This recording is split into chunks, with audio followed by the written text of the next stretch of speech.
건 사건이거든요. 정상 거래가 이미 된 건데 그 건을 가지고 이제 거래 취소에 대한 소송을 당한 지금 사건입니다. 뭐 잘못된 어떤 부정행위를 저질러서 그냥 매수를 했다면 이게 소송을 먹어도 이제 미리구나 이렇게 막등할 수 있는데 정상적인 매수 매도가 체결이 됐고 코빗에서도 당일날 이제 공지를 띄우기를 해당 일의 시세에서 조금의 차익이 좀 있긴 있었지만은 정상적인 거래가 되었다 이런 식으로 공지가 났었거든요. 유저가 이 소송을 당했는데 하나도 책임이라든가 아니면 어떤 뭐 정보 제공이라든가 그런 게 전혀 없이 거래 수수료도 되게 많이 받아먹는데 서비스는 정말 빈약하다? 신뢰가 지금 가지기는 쉽지 않은 것 같아요. 유저들을 보호하는 어떤 시스템이라든가 가이드라인은 꼭 필요할 것 같습니다.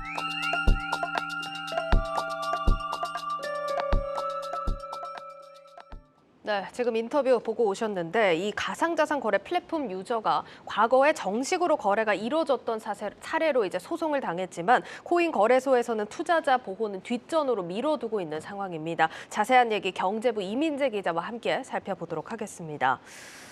이 기자, 지금 보니까 2년 전 거래를 가지고 좀 소송을 들어왔다, 좀 이런 내용인 것 같은데 사건 개요가 어떻게 됩니까, 이게? 네, 일단 2년 전을 한번 살펴보면 좋을 것 같은데요. 예. 2년 전에 코인 거래소에서 이 매도자인 김모 씨가 비트코인을 팝니다. 네. 근데 이제 특정 가격을 정하는 지정가가 아닌 시장가로 내놓는데요. 예. 그런데 당시에 이제 코빗에서 비트코인 거래량이 많지 않았기 때문에 이 김모 씨가 비트코인을 팔자 가격이 하락을 합니다. 예. 그렇다 보니까 김모 씨의 매도가 이 매도 가격인 시장가가 낮아질 수밖에 없는데요.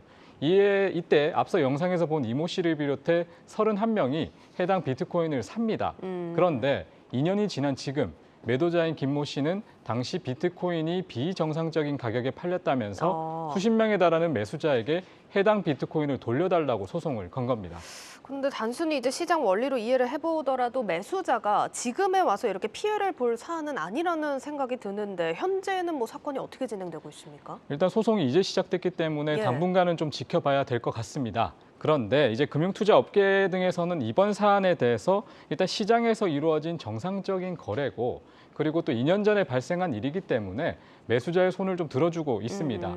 일단 거래소 측도 매도자가 무리하게 그 절차를 좀 진행한다라는 평가를 내놓고 있는데요. 예. 그런데 이 과정에서 비난의 화살이 코인 거래소인 코빗에게도 좀 향하고 있습니다. 이 매도자 간의 직접 거래가 아닌 이 거래소 플랫폼을 통한 거래이기 때문에 이번 사태에 대한 일부 책임이 있음에도 투자자 보호에 소홀한 것 아니냐라는 지적이 나오거든요. 그 당시에 이제 이 거래 플랫폼에서 문제 없이 거래를 뭐 승인을 한 거잖아요. 네, 맞습니다. 일단은 뭐 그런데도 불구하고 이런 분쟁 조정이 났는데 이 관련 분쟁을 조정하는 뭐 부서라든지 예. 인력 자체도 없고 그리고 또 수십 명의 매수자가 인적사항을 매도자에게 이제 공개한다는 사실과 또 해당 분쟁이 발생한 사실 등도 좀 알기 어렵게 메일로 좀 뒤늦게 보낸 것을 비롯해서 예. 좀 이번 분쟁을 조정하려는 행위가 없었다는 점 등이 도마 위에 계속 좀 오르고 있습니다.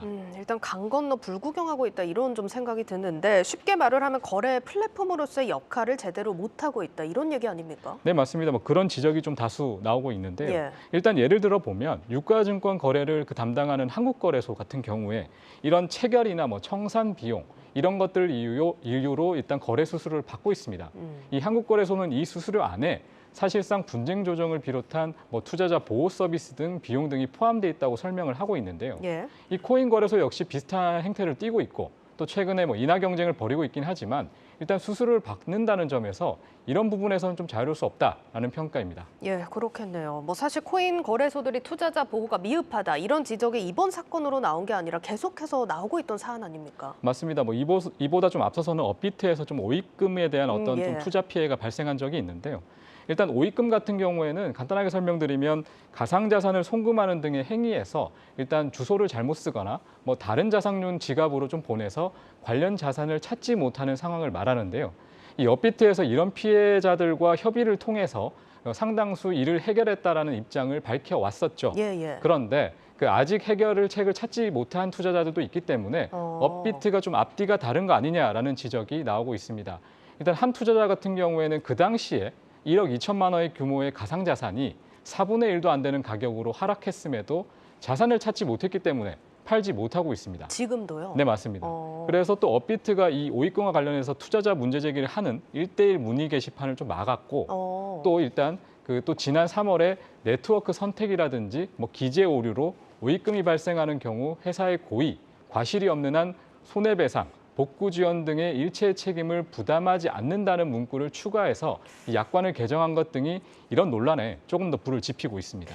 이 소비자를 기만하는 대응이 아닌가라는 생각이 듭니다. 뭐 지금은 종료됐지만 국민청원에도 이 사안이 올라올 만큼 소비자들 분노가 굉장히 더해졌던 사건이었는데 지금 뭐 저희가 코빗이랑 업비트 사례를 좀 단순히 얘기를 해봤지만 다른 거래소들도 사실 상황이 좀 비슷해 보입니다. 이게 코인 거래가 한두 푼이 이루어지는 시장이 아닌데 좀 해결책이 있어야 하지 않겠습니까? 네, 맞습니다. 다른 거래소도 상황은 비슷한데요. 네. 뭐 지난 2017년부터 21년까지 이 국내 4대 코인 거래소 발생한 일단 사건 사고 같은 경우에 한 100여 건 정도로 일단 집계가 되고 있는데 뭐 서비스 장애와 뭐 보안 사고 등으로 구성되긴 하는데 현재 원화마켓을 진출을 기다리고 있는 다른 거래소들까지 포함을 하면 이 사건 사고는 더 많을 것으로 일단 예상이 됩니다. 이 코인 거래소 측은 투자자 보호 관련 기준이나 뭐 선례가 없기 때문에 활동에 좀 제약이 있다라고 계속해서 좀 주장을 하고 있는데요. 예. 그런 점에서 가상자산에 대한 투자자 보호 가이드라인과 더 나아가서 법제화가 필요하다는 의견에 힘이 좀 실립니다. 일단 전문가들 같은 경우에는 윤석열 대통령이 취임을 한 만큼 이 공약으로 내걸었던 가상자산 담당 부처 마련 등을 통해서 이런 부분에 좀 속도를 내야 한다라고 강조를 좀 하고 있습니다. 예. 또 거래소 측은 기준이 마련되면 투자자 보호 부서와 절차를 만드는 등의 개선을 검토할 수 있다라고 설명을 하고 있습니다. 일단 코인 거래소에서는 하루에 거래되는 돈만 수조 원이 넘고 또 시장도 갈수록 커지고 있는 만큼 그에 걸맞는 투자자 보호 시스템도 마련돼야 할 것으로 보입니다. 예, 지금 뭐 정부에서는 일단 앞서서는 국정 과제라든지 이런 부분이 좀 발표가 됐는데 가상자산 부분에 대해서는 뭐 정부에서 이렇게 하겠다라고 발표가 좀 나온 것들이 있습니까? 일단 공약에서 아직은 좀 머물러 있는 상태고요. 예. 원래라면 이때 주무부처라든지 이런 것을 만들고 여기서 활성화 그리고 세금 관련 문제들을 좀 해결하겠다라고 얘기를 해왔었는데 예. 근데 아직은 일단 공약만 발표해 놓은 상태고 네네. 본격적인 절차는 아직 진행되지 못하고 있습니다. 예, 알겠습니다. 좀 기다려 보겠습니다. 자, 가상자산 거래소들 피 터지는 수수료 경쟁으로 수익 올릴 생각만 하고 있는 상황입니다. 투자자들이 믿고 거래할 수 있는 플랫폼을 만드는 게 먼저라는 점 유념을 해야겠습니다. 자, 오늘 내용 유튜브 제목과 해시태그 어떻게 정리를 할까요? 일단 제목은 비트코인 뱉어내라, 투자자 보호 모르세라고 정했고요. 예. 그리고 해시태그 같은 경우에는 돈 벌면 끝이 아니다, 신뢰가 생명으로 정했습니다. 알겠습니다. 여기까지 듣도록 하겠습니다. 경제부 이민재 기자였습니다.